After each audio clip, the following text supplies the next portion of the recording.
Welcome to the lecture on negotiating spaces within religion. In this lecture, we would be discussing the relationship between religion and women.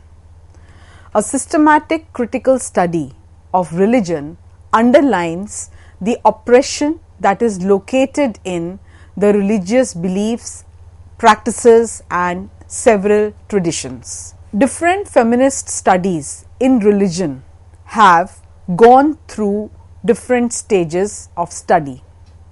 In the beginning, the works in the field focused on the analysis as well as the critique of texts, institutions and several traditions.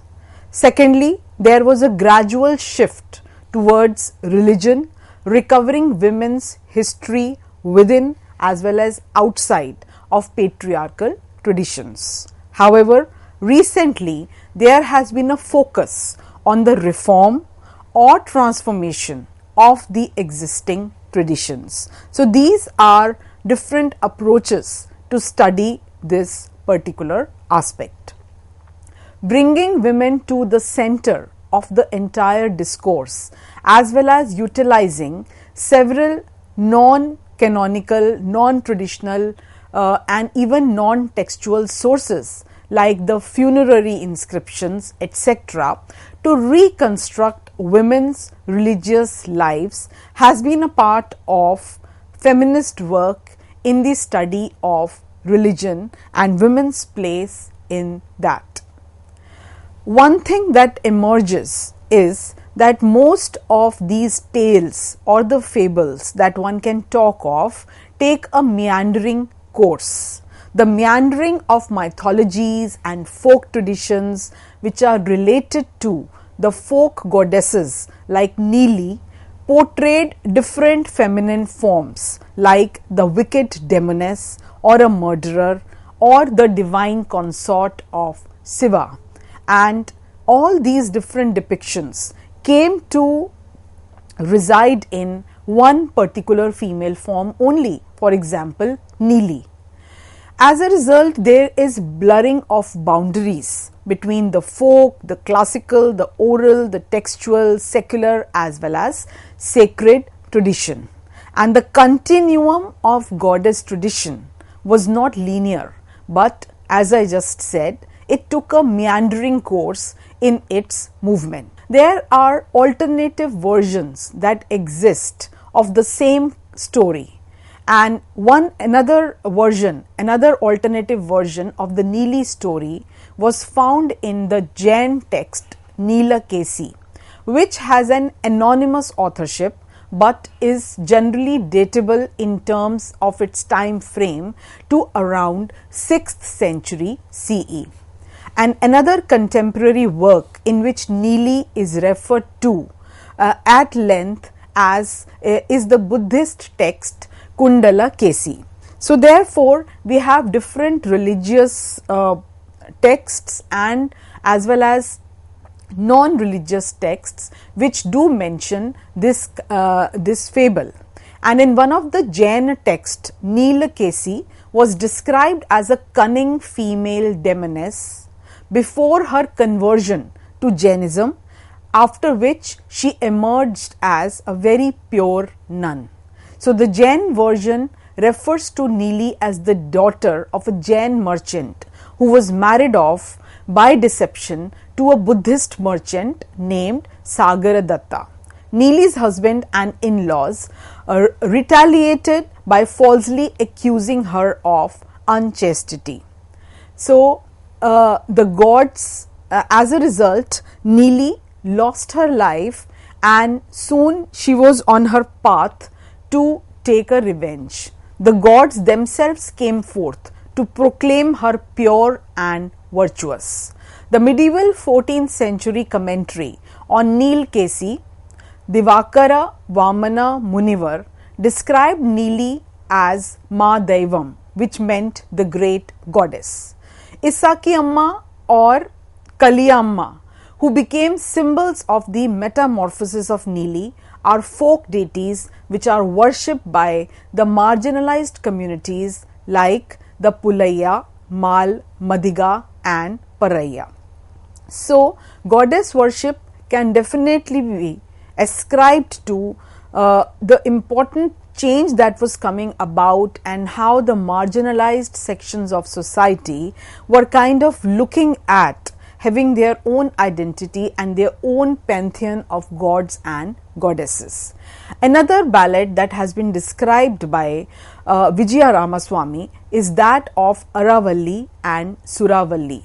These were described as the two sorceress queens, and their description has been given in the Ballad of the Seven Sisters. Aravalli and Suravalli, as well as their other sisters, in all they were 7 sisters, were described as cunning queens and as sorceresses, magicians who were more likely to eat the flesh of others. So, the cunning queens of Nelluru Pattinam had so far managed to poison or meddle with their opponents during the cock fights. Now, cock fights was a very important ritual that was prevalent during the period for which these various tales are ascribed to. And since these queens were indulging in evil practices, so by making use of these evil practices, they would invariably win the contest. The victory of their rival's cock marked the end of the battle of wits in the arena of the cockfight. So, these queens never allowed anyone else to win in a cockfight. As a sign of their submission, however, after getting defeated in one of the cockfights, the two queens offered their adopted daughter Palwari Sai in marriage to the victor. The bride, in her innocence, followed the instructions of her mothers, that is the two queens Aravalli and Suravalli, and gave poisoned lemon juice to her husband, which led to his death. As a result, the daughter cursed her wicked mothers and also cursed the land of her birth, that was Nelluru Pattinam, that the entire region should be engulfed by fire. Both Aravalli and Suravalli, however, welcomed their widowed daughter triumphantly, seeking to console her by promising remarriage of their daughter. Now comes the aspect of taming of the queens, which has been described by Vijaya Ramaswamy as bringing about the real character of the story, that is triumph of patriarchy.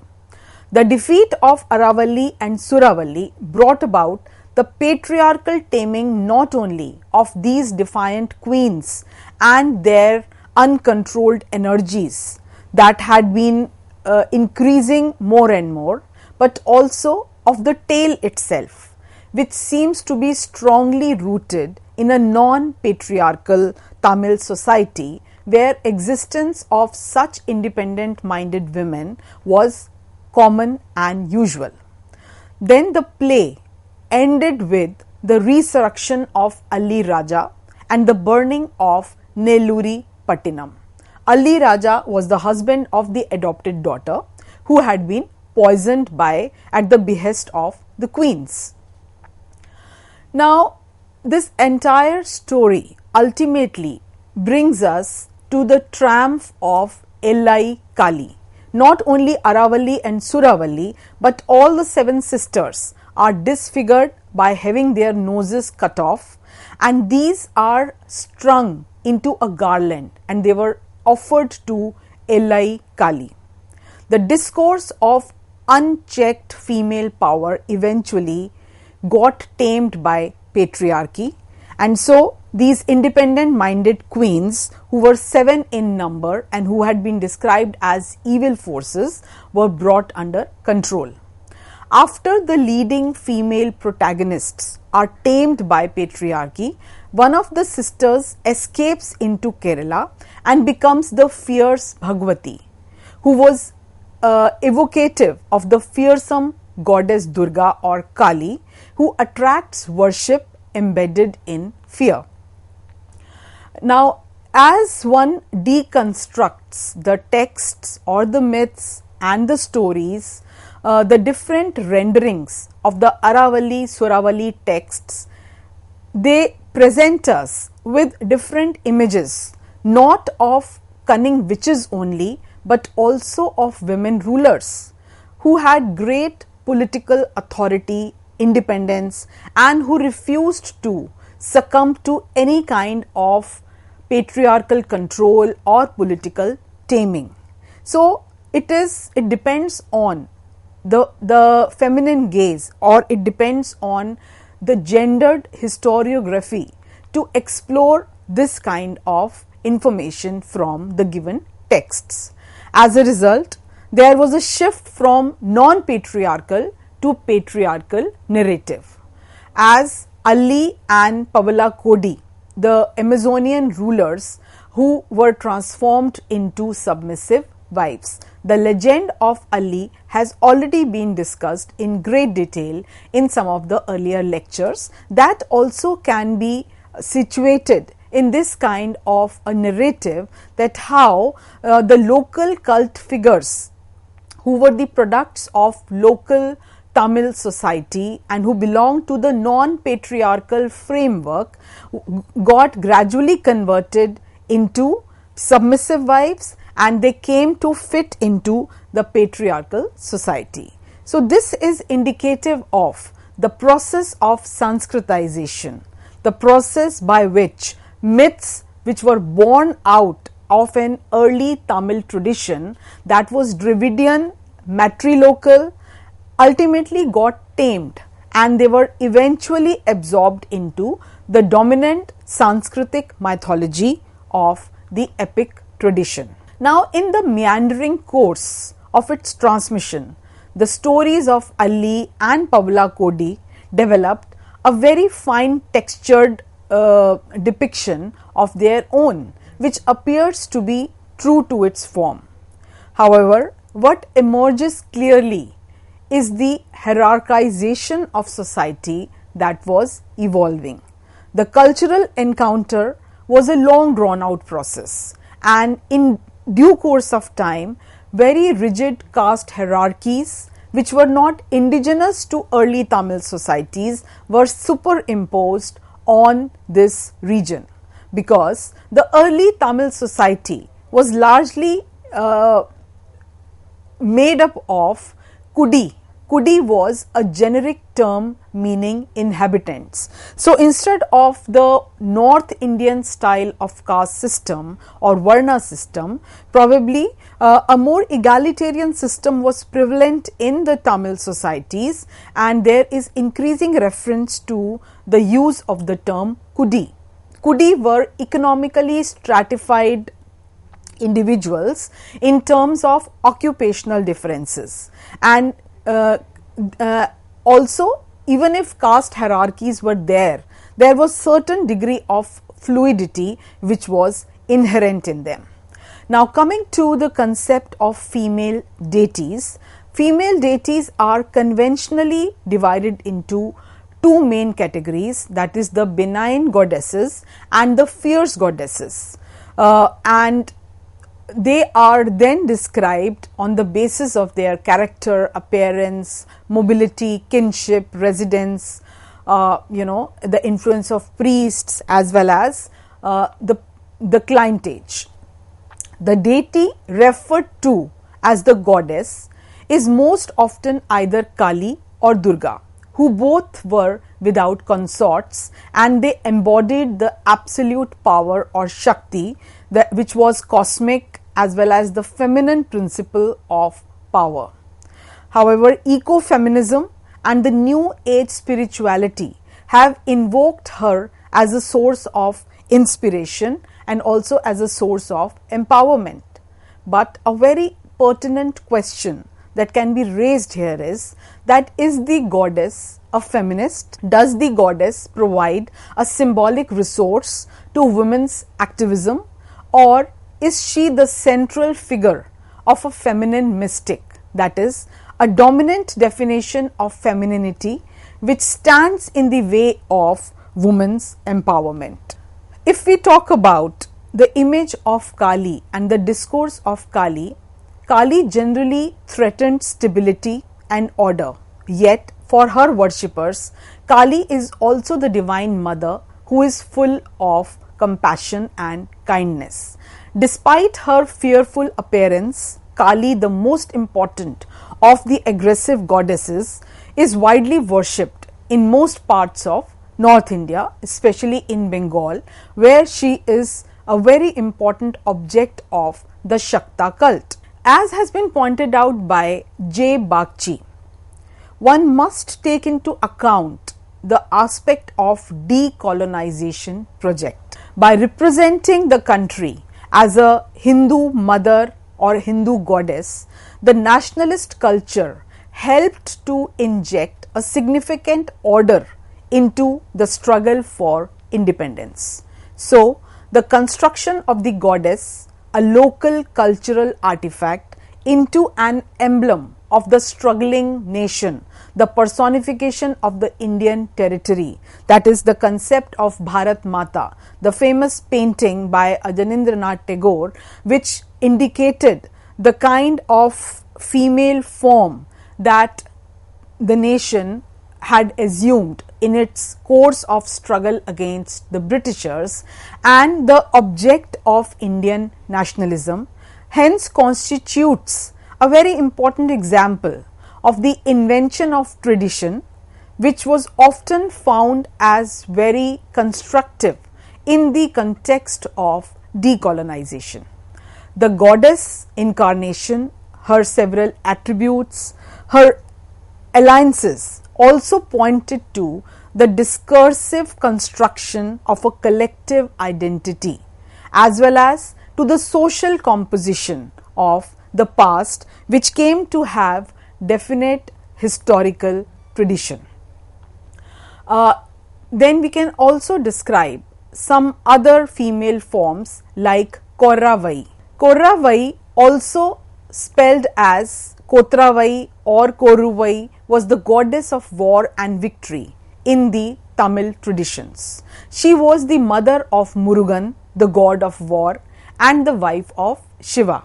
She was also the mother goddess and the goddess of fertility, agriculture, hunters, and she was also worshipped by the laypersons. She was among the earliest documented goddesses in the Tamil Sangam literature, and also was found in later Tamil literature, especially those which were related to Shaivism and Shaktism. She was mentioned in several poems in Parai Patal. She was mentioned in the Pattu Pattu anthology, the long Tamil poems dated between 300 BCE to 300 CE, and in the Tamil epic Silla Padikaram, she is described as the wife of Shiva and the sister of Vishnu. So, what we see is the fusion of regional with pan-Indian when we talk about the goddess tradition. She is also identified with Durga, with Mahishasur-Mardini and Kali goddess, the avatars of Parvati in other parts of India. This may be the result of a fusion of regional goddesses during the ancient proto-literate era into a unified goddess version over span of time in the form of a pan-Indian and also a high tradition deity. Her name was derived from the Tamil word Koram, which meant victory, success, bravery, all related to war. And the earliest references to Kotravai were found in the ancient Tamil grammar Tolkappayam, which was considered to be the earliest work of the ancient Sangam literature. She was also projected as a mother goddess, a symbol of fertility, and also bringing about success in fertility of soil. So, the traditional rural communities used to offer their first harvest to her. As a war goddess who was bloodthirsty, some texts such as Silla Padikaram and Ahana Nuru also mentioned that the warrior devotees would, in a state of frenzy, offer their own head to the goddess in order to please her. She was sometimes shown as riding a lion, as in the 7th century Mahishasur Mardini Mandapa of a group of monuments at Mahabalipuram, Tamil Nadu, and both the lion as well as black buck was shown with a standing Koravai in a rock relief panel of the Varaha Mandapam of Mahabalipuram. As you can see on this screen, this is Koravai at the 7th century Mandapa of Mahabalipuram. Then another depiction showed goddess Koravai atop the buffalo demon head, which has been found from the ruins of a 10th century Tamil temple. As a result, a number of village deities came to be worshipped from time to time. Village deities were the numerous spirits and other beings that were venerated as part of the folk tradition in several villages throughout South India. They were found in almost all the villages in Tamil Nadu, in Kannada and also Telugu speaking areas. These deities, who were mainly goddesses, were intimately associated with the well-being of the village and could have either benevolent or some very violent tendencies. These deities have been linked back to the common Indus Valley civilization imagery, and they could represent the prevailing Dravidian folk religion at that time. Today, these deities are worshipped by almost all non-Brahmins in the rural areas of Tamil Nadu, Telangana, Andhra Pradesh as well as Karnataka. One can also mention the existence of hero stones. The fertility goddess or the guardian deity practice has roots in ancient times as early as the Sangam period, and there are several hero stones which were known as Natukal or Viragal in Tamil and Viragalu in Kannada. These stones were erected to honor those women who had laid down their lives to protect the village or who were worshipped and they were revered for generations to come. Similar to several hero stones, there were also Sati stones to honor those women who had sacrificed their life, especially for chastity and purity. So you see that the discourse of chastity and purity was so important that even giving up one's life was considered as normal to uphold that ideal, and only after doing that a woman could be worshipped.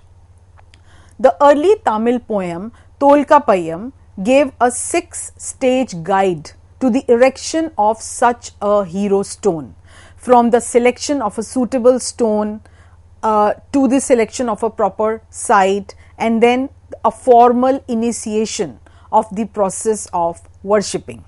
Many of these spirits merged into or they became the local guardian deity and came to be represented through such hero stones.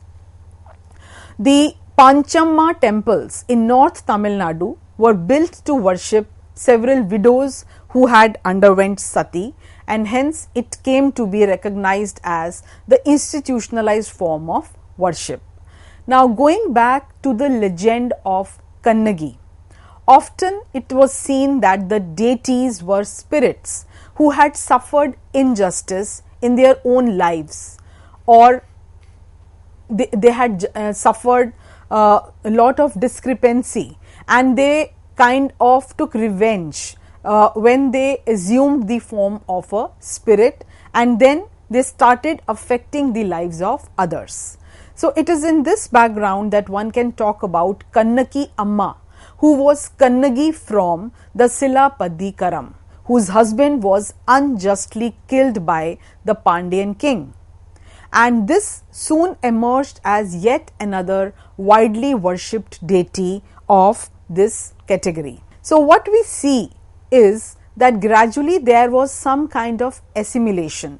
the Vedic and the non-Vedic people assimilated from each other, and even though there are diversified characteristics of the Vedic and the folk tradition, several communities kind of inducted these deities in their spectrum, and they also created several folk traditions which emphasized the relation between different gods and goddesses from who had originated from different traditions altogether. The popular deities have evolved significantly over time. For example, Mariamma, who was another traditional folk deity and was highly influenced by several Vedic rituals. However, due to the Vedic influence, the skull garland of this deity was replaced by the lemon garland, and her unpleasant look also was replaced by a more pleasant and a more acceptable look.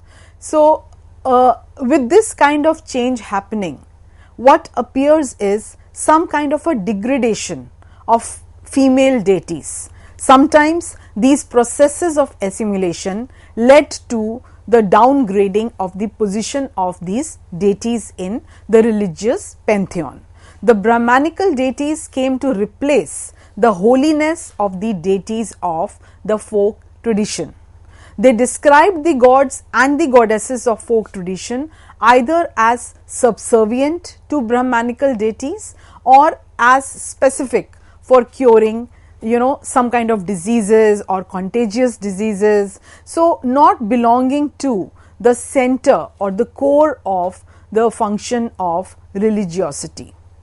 So, there was some kind of a hierarchy that was developing, and definitely the position of women was indicative by this emerging hierarchy. Thank you.